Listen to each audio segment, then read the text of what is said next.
Women represent half of the world's population.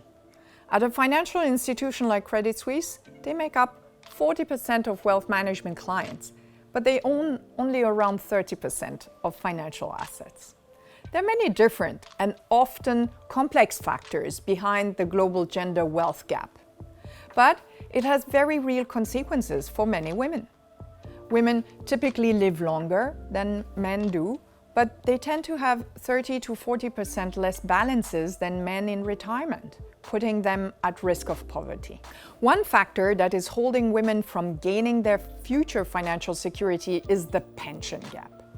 This is due to maternity leave, part-time work, as well as salary inequality, among other factors. But another challenge is that women tend to hold more cash and engage less in investing.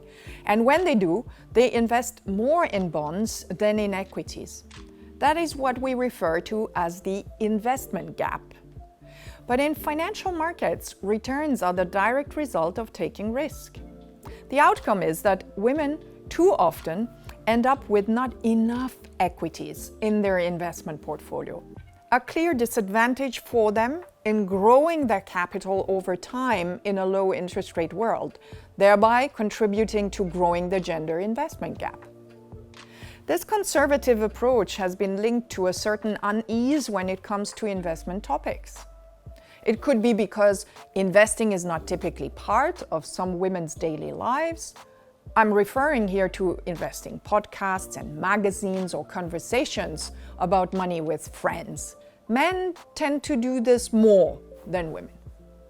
But financial firms could do a better job in helping women plan for a secure financial future by pursuing a more nuanced and diverse approach that takes account of the XX factor in investing and better matches their stage of life.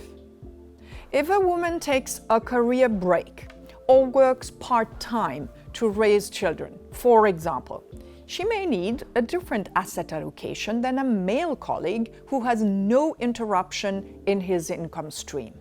Many women around the world lost jobs or were forced to leave the workforce as they tend to be overrepresented in sectors such as services that have been negatively affected by the pandemic. Women also faced the additional burden of homeschooling and unpaid care. This is the bad news. However, as many employees worked from home, many companies are now pursuing a more flexible approach to the workplace and embracing hybrid work for all employees. This could open up new career opportunities for women and allow for a more equal sharing of childcare and housework duties between women and men. In terms of investing, more women became interested in the stock market during the pandemic, as they had both the time and the savings to invest. In fact, a new survey from a US bank showed that women are more positive and active in managing their finances than they were just 2 years ago. So the call to action is, diversity impacts all areas of our lives, and that includes investing.